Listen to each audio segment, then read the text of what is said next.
వాస్తవం మరి ఈ చెప్పాలంటే. పెళ్లి వయసు ఇంత పెరగడానికి ఏమన్నా గ్రహస్థితులు కారణమా? ఈ ఇది కాలంతో పాటు నడవడం? గ్రహస్థితి ఒకటండి. ఆ! ఎందుకంటే అయితే మీరు బ్యూటిఫుల్ క్వెషన్ దీంట్లో అవును. కంటిన్యూ చేస్తాను. ఆ! ఏంటంటే ఒకప్పుడున్న ఆలోచన విధానాలు, ఒకప్పుడు ఉన్నటువంటి ఒక మంచితనం కాలక్రమేణా పోయిందండి. ఒక యుగంలో అట్లా బతికినామండి, ఇంకో యుగంలో ఇలా బతికామండి అని చెప్తూ ఉంటారు కదా! అవును. అది కేవలం గ్రహ ప్రభావాలు. అవునా? కేవలం గ్రహ ప్రభావాలు. ఎందుకంటే ఒక్కొక్క కాలం ద్వాపర, త్రేతాయుగ, సత్యయుగాలన్నీ క్రాస్ చేస్తున్నప్పుడు ఈ హ్మ్. విపరీతాలన్నీ లేవండి. అవును. లాస్ట్‌కి ఎండ్ మూమెంట్‌లో ఒక విపత్తు, విపరీతం వచ్చి మానవాళినంతా తుడుచుకుపెట్టుకొని పోయి మళ్ళీ ఒక కొత్తగా స్టార్ట్ అయ్యడానికి అవకాశం ఇయ్యగలిగింది. కానీ ఆలోచన విధానాలన్నీ గ్రహాలతోటే ఉంటాయి. హ్మ్. కర్మానుసరించి బుద్ధులు పుడతాయి. మన ఆలోచన ఎట్లుంటది అనంటే ఆ గ్రహాల యొక్క ప్రభావాన్ని బట్టే ఉంటుంది. ఇప్పుడు చాలామంది పెళ్ళిళ్ళు ఆగిపోతుంటాయి. ఆ! రద్దవుతుంటాయి. ఇట్లాంటివి జరగడానికి కర్మ కారణమా? దోషాలా? 2 ఉంటాయండి. ఆ! 2 ఉంటాయి. కర్మ కారణం ఒకటి, రెండోది దోషం కూడా. అచ్చా! రెండోది ఏందనంటే ఇప్పుడు పక్క అన్నదమ్ముల అక్కచెల్లెల పిల్లలో, వాళ్ళ కొలీగ్స్‌ల పిల్లలో యూఎస్‌కి పోయి హెచ్-1 వీసా యేసుకొని వాడొచ్చి గొప్పగా చెప్తాడు. అవును. వీడు కంగ్రాచ్యులేషన్స్ అండి, సూపర్ అండి అంటాడు. అవును. కానీ వీనికి మెదడులో స్టార్ట్ అయితది తెలుసా? ఆ!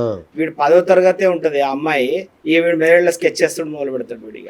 ఏం చేశానని మా అమ్మాయిని కూడా నేను పంపియాల్సిన. ఫారెన్ పంపాలే. అవును. వాని ముంగట కూడా నా పిల్లలు ఫారెన్ పోయినని చూపించుకోవాలి. ఒక ఫాల్స్ ప్రెస్టీజ్ ఎందుకొస్తాంది?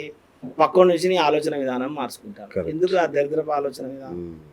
కళ్ళ ముంగట పిల్లలు ఉండాలనుకోవాలి గానీ, అవును. నువ్వు ఎందుకు అనుకోవాలి? అంటే ఆఫ్‌కోర్స్ కర్మానుసరించి కూడా నీకు అవకాశాన్ని బట్టి కూడా ఉంటది. అవును. నేను అలా అనట్లేదు. ఎందుకంటే నాకో బిడ్డ ఉంది. నేను పెళ్లి చేసిన నా బిడ్డ ఇప్పుడు లండన్‌లో ఉంది. నేను అనట్లేదు. కానీ నేనేమంటున్నానంటే నేను 21 ఏళ్ళకే నా బిడ్డకు పెళ్లి చేసిన. అవును. నేను 21 ఇయర్స్‌కే బిడ్డకు పెళ్లి చేసినా అండి. అవును. ఇక్కడ ఇప్పుడు ఇంటర్వ్యూలో కూడా నా బిడ్డ చెప్పింది. మీకు కూడా అవును. తెలుసు కదా! అవును. తను అవును. చెప్పినవి కూడా జరిగినాయి ఆ! కదా! బ్రహ్మాండంగా. రామ్ చరణ్‌కి కొడుకు పుడతాడు అవును. అని చెప్పింది చెప్పింది. కదా! అవును. సమంతకు 2025లో రెండో రెండో వివాహం అయితదని వివాహం అని చెప్పింది కదా! చెప్పింది. అవును. సో, కొన్ని సెలబ్రిటీస్ జాతకాలు కూడా తను చెప్పినవి ఉన్నాయి కదా! సో, నేను గనక ఒక గురువు లెక్క ఆలోచించి ఇంకొక 2 ఏళ్ళు నా బిడ్డ యొక్క పెళ్ళిని నేను పోస్ట్‌పోన్ చేసి ఒక 3 ఏళ్ళు ఆగుదామనని, ఈ 3 ఏళ్లలో బ్రహ్మాండంగా జ్యోతిష్యంలో పికప్ చేసి, మంచి ఒక 20 ఇంటర్వ్యూలయ్యి, ఒక మంచి రాశిఫలాలు చెప్పుకుంటూ ఎళ్తే, 2 తెలుగు రాష్ట్రాలలో నా బిడ్డను గుర్తుపట్టనోళ్ళు ఉంటారా? బ్రహ్మాండంగా. చెప్పండి. ఆ! లేడీ ఆస్ట్రాలజర్సే తక్కువ. తక్కువ. అందులో చిన్న ఏజ్. బ్రహ్మాండంగా చెప్తారు దడుచుకోకుండా. బ్రహ్మాండంగా వృద్ధిలోకొచ్చేది అసలు. అవునా? మరి నేను అది ఆలోచించుకోవాలా? లేదు నేను పెళ్లి చేయాలనుకున్నా. అయితే నాలో తండ్రి కూడా ఉన్నాడు కదా! అవును. నాలో తండ్రి ఉన్నాడు, నాలో జ్యోతిష్యుడు. నేను ఒకటే ఆలోచించిన. నాకు ఇవన్నొద్దు. బిడ్డ 26 ఏళ్లలోపు 2 పిల్లల్ని నువ్వు కనాలే. హ్మ్. ఇవన్నీ నాకు చెప్పకు. తర్వాత నువ్వు కెరియర్ కంటిన్యూయేషన్ చేసుకో. నువ్వు ఏమైనా చేసుకో. నీకు మీ ఆయన ఇచ్చే సహకారాన్ని బట్టి నువ్వు ఏమైనా చేసుకో. హ్మ్. నాకు తెలవదు బిడ్డ. ఆరోగ్యవంతమైన పిల్లలు నువ్వు పుట్టాలంటే 26 ఏళ్ళలోపు 2 పిల్లల్ని కను. గంతే. ఇవన్నీ నాకు చెప్పకని చెప్పినా. తనకు కూడా జ్యోతిష్యం వచ్చు కాబట్టి రైట్ అనుకున్నది, ఒప్పుకుంది. అవును. చేసుకున్నది. ఇప్పుడు తన వాళ్ళ క్లాస్‌మేట్స్‌కి చెప్తుందండి. ఓహ్! నేను సంతోషపడే ఒక అంశం ఏంటంటే, నా బిడ్డ పెళ్లి చేసిన తర్వాత నా క్లాస్‌మేట్స్ పిల్లలు మారారు. వాళ్ళ పెళ్ళిళ్ళు అయితున్నాయి. Very good. నన్ను విమర్శించినటువంటి చాలామంది నా క్లాస్‌మేట్స్, "అరే! అట్లెట్లా చేసినావు, ఇట్లెట్లా చేసినావు" అన్నోళ్ళు కూడా నా దగ్గరకొచ్చి, "నువ్వు రైట్ డెసిషన్ తీసుకున్నావు. నువ్వు నిజం చెప్పాలంటే నువ్వు మా అందరికి రోల్ మోడల్ ఈ విషయంలో. అంతే కదా! మేము కూడా మా పిల్లలకు చేసేస్తాం. వద్దు ఇదంతా వద్దు. ఎందుకంటే మేము ఈ పిల్లలు కాక ఈ ఐవీఎఫ్‌లని అవని, ఈ పూజలు, ఆ పూజలని ఏడబోతే ఆడ ఈ నాగదోషాలు, కాలసర్పదోషాలు అంటగడతాన్లు. ఇవి పోతే ఐవీఎల్, 2 లక్షలు, 3 లక్షల ట్రీట్మెంట్లు. ఇవి మేము ఇబ్బంది పడుతున్నాం. నువ్వు రైట్ డెసిషన్ తీసుకున్నావు" అని మెచ్చుకున్నారు. వండర్‌ఫుల్. నా బిడ్డ వాళ్ళ వండర్‌ఫుల్. ఫ్రెండ్స్‌ని మారుస్తున్నది. సూపర్. ఆ! "వద్దే నువ్వు పెళ్లి చేసుకో. మీ ఆయన సపోర్ట్ చేస్తే నువ్వు జాబ్ చేద్దువు తర్వాత అంతే కదా! ఏమైతదే అవును. నీకు. అంతే కదా! ఫస్ట్ ఎంత మన లైఫ్ ఇదే. ఎంత కంఫర్టబుల్ జోన్ ఉంటది. మన అవును. మన మన మన యొక్క ఆలోచన విధానాలు రేపు మన హ్యాపీనెస్ ఎట్లుంటమే. అవును. రేపు మన ఫ్యామిలీ యొక్క కంఫర్ట్ జోన్‌లో ఉండి చక్కగా ఆరోగ్యవంతమైన పిల్లలు పుడితేనే కదా నా మాట విను అని వాళ్ళ ఫ్రెండ్స్‌ని కూడా తను మారుస్తున్నారు. సూపర్. సూపర్. రైట్ గురూజీ. ఇక బంగారం, వెండి ధరలు ఆకాశాన్ని అంటుతున్నాయి. మళ్ళా పాతాళానికి వెళ్ళిపోతున్నాయి. అసలు వీటిని కొనాలా? వద్దా? అసలు వీటి ప్రభావం ఏంటి అసలు? ఈ విషయంలో నేను ఒక మాట చెప్తానండి. అంటే అసందర్భంగా కూడా కొంత అనిపియొచ్చు నేను చెప్పేది. పర్వాలేదు గురూజీ. ఆ! కొన్ని సార్లు కొన్ని విషయాలు చరిత్రలో మనం చేంజ్ చేయలేమండి. హ్మ్. అది నువ్వు యాక్సెప్ట్ చేయాల్సిందే. రైట్. ఓకేనా? ఆ! అందులో ఇప్పుడు మన హిందుత్వంలో ఉన్న కులాలన్నీ ఏకమే ఒక దగ్గరికి నిలబడ్డం అంటే జగద్గురు ఆదిశంకరాచార్య గారు చేసినటువంటి యొక్క పుణ్యమే. ఎందుకంటే వారు దేశమంతా కూడా 4 సార్లు పాదయాత్ర చేసి కులాల వారికి కొట్టుకొని వస్తాను లేదురా అని చెప్పి అందరిని దగ్గర చేసి మనందరం కూడా ఒకటే హిందుత్వం అనే దాని మీదకి తీసుకొని వచ్చారు వారు వాస్తవం. దాన్ని ఎవరు మార్చలేదు. ఓకేనా? అలాగే ఒక ఆర్థికపరమైనటువంటి సంస్కరణలు తీసుకురావడంలో పివి నరసింహరావు, మన్మోహన్ సింగ్ అది కాదనడానికి ఎవరు లేదు. ప్రత్యేకమైనటువంటి ఆంధ్ర రాష్ట్రం అంటే పొట్టి శ్రీరాములు గారు, ఎవరు అన్నా కాదన్న ఒకటే. తెలంగాణ రాష్ట్రం ఏర్పడ్డది అని అంటే 1200 మంది బలిదానాలతో పాటుగా కేసీఆర్ గారి నాయకత్వం చరిత్రలో అయితే రాస్తారు. ఓకేనా? దాన్ని ఎవరు కాదు కూడా అనడానికి విషయం కాదు. అందులో వేణుస్వామి గారిది ఒకటి చెప్తా.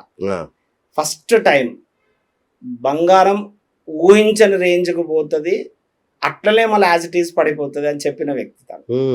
ఒకటి, అత్యధికమైనటువంటి విమాన ప్రమాదాలు జరుగుతాయి, సీఎం చచ్చిపోతాడు విమాన ప్రమాదంలో అని చెప్పింది కూడా అతనే. ఓకేనా? అంటే నేను ఆయన ఫ్యాన్ కాదు, నేను ఆయన శిష్యుడిని కాదు. ఓకేనా? నేను ఆయన ఫ్యాన్ కాదు, ఆయన శిష్యుని కాదు. ఆయన వ్యక్తిగతమైన ఇంకా నాకు నచ్చొచ్చు, నాకు నచ్చకపోవచ్చు. ఇప్పుడు ఆయన నేను తాగుతా, నేను తింటా, మీరు ఎవరేం చేసుకుంటారో చేసుకోకుండా అని అంటాడు. సరే, అది బ్రాహ్మణులకు అట్లా ఉండేటువంటి విధానం కాదా నేను కూడా మనసులో అనుకుంటా కావచ్చు. ఈయన మరి బోల్డ్ ఉండడని అనుకుంటా కావచ్చు. ఎందుకంటే ఈయన రామ్ గోపాల్ వర్మ టైప్ అన్నట్టు మా దాంట్లో. నేనేమో ఓకే, బట్ నేను అనేది ఏంటంటే అన్న దాంట్లో కరెక్ట్. అట్లనే ఈ రోజు అత్యధికమైన పబ్లిక్ అరుణాచలం వెళ్ళి, తిరువన్నమలై వెళ్ళి గిరి ప్రదక్షిణాలు చేస్తున్నట్టే కారణం చాగంటి కోటేశ్వర. ఇది కాదన్నా ఎవరు కాదు. నేను చెప్తా, వాయులింగం ఉంది కదా, మీరు వాయులింగం దగ్గర ఒక అతను ఉంటాడు, అక్కడ ఆయన పేరు నాకు స్ట్రైక్ అవ్వట్లేదు. అరుణాచలంలో అగ్నిలింగం. నేను అనేది ఏంటంటే ఆ తిరిగే క్రమంలో పరిక్రమ చేసే దగ్గర వాయులింగం అని ఒకటి ఉంటుంది. ఆ వాయులింగం పక్కన ఒక స్టాల్ ఉంటుంది. అంటే టీ ఉన్ను బిస్కెట్స్, తర్వాత కూల్ డ్రింక్స్, వాటర్ బాటిల్స్, కొబ్బరి బొండాలు అమ్ముతుంటారు. అక్కడ దేవుడి ఫోటో ప్లేస్ లో చాగంటి కోటేశ్వరరావు గారి ఫోటో ఉంటుంది. మీరు కావాలంటే పోయినప్పుడు చూడండి. ఈయన ఎవరండి అన్న, ఈయన కోటేశ్వర్ అన్నాడు. ఆయన పేరు చాగంటి కోటేశ్వరరావు గారు అన్నాడు. ఆయనకు అనవస్తలేదు. ఆయన ఎవరండి? కోటేశ్వర్ అన్నాడు. కోటేశ్వర్ ఏంటిదండి? ఇస్ మై గాడ్ అన్నాడు ఆయన. ఎందుకనంటే ఆయన చెప్పినట్ట మస్తు మంది వచ్చి ఇక్కడ గిరి ప్రదక్షిణాలు చేస్తారు, మా వ్యాపారం బాగున్నది, ఆయన మాకు దేవుడు అని చెప్పినాడు. సో అట్లా ఈరోజు గౌహతికి కూడా ఆ రకమైన పబ్లిక్ మూవ్మెంట్ అయ్యింది అంటే కూడా వారానికి ఒక ఫ్లైట్ ఉండేది, వాళ్ళ డైలీ ఫ్లైట్. అది 100% వేణుస్వామి, అలా డౌట్ లేదు. మళ్ళీ చెప్తాను, నేను వేణుస్వామి శిష్యుడు కాదు, నేను ఆయన ఫ్యాన్ కాదు. వేణుస్వామి చెప్పమంటే నేను చెప్తలేదు. ఆయన నేను ఇప్పటివరకు కలవలే, ఆయన నేను కలవలే. కరెక్ట్. నేను చెప్తున్నాను అది కొంత అనాలిసిస్ అండి. అంటే మార్కెట్ అనాలిసిస్ అని ఎట్లయితే ఉంటుందో జాతకంలో కూడా అనాలిసిస్ ఉంటుంది. అంటే గ్రహాల యొక్క పరస్పరమైనటువంటి ఇది కానివ్వండి, అతిచారాలు కానివ్వండి, లేదా కాంబినేషన్స్ కానీ, ఆ సంవత్సరం రాజు అయ్యేటువంటి విధానాన్ని బట్టి ఇవన్నీ కూడా 100% చెప్పొచ్చు. అసలు పంచాంగ శ్రవణం అంటే అదే అండి.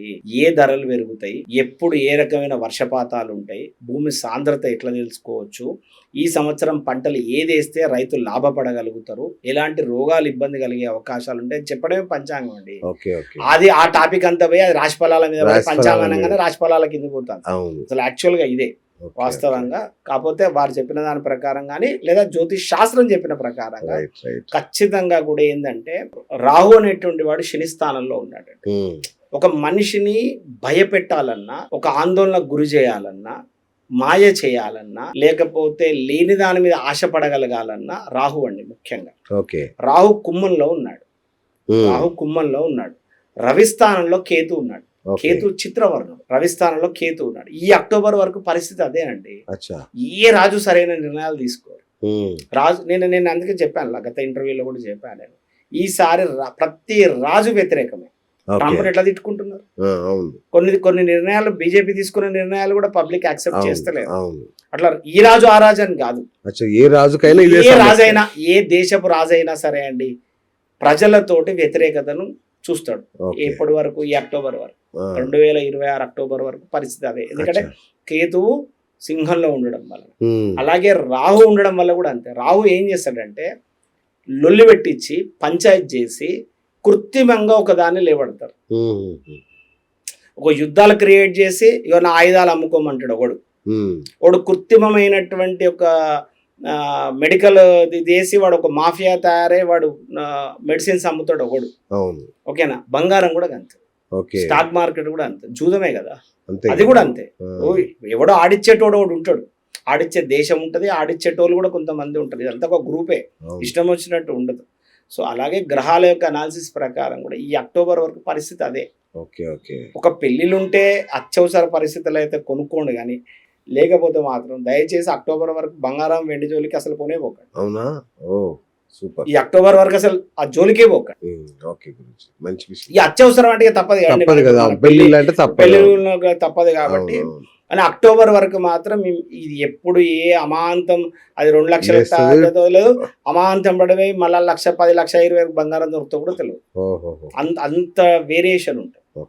ఎందుకంటే మనం అలా భ్రమలో కావాలి, మనం అట్లా భయపడాలి, మనం అట్లా లేకున్నా అప్పులు చేయాలి. ఎందుకంటే మన ఆలోచన విధానం అట్టుంటుంది. రాహు యొక్క లక్షణం శనిస్థానంలో కుంభంలో రాహు రావడం వల్ల అలా జరుగుతుంది. సేమ్ ఇలాగే ప్రతి 18 ఏళ్ళకి ఒకసారి ఇలా జరుగుతుంది. ఎవ్రీ 18 ఇయర్స్కి ఒకసారి కూడా ఇలాగే జరుగుతుంది.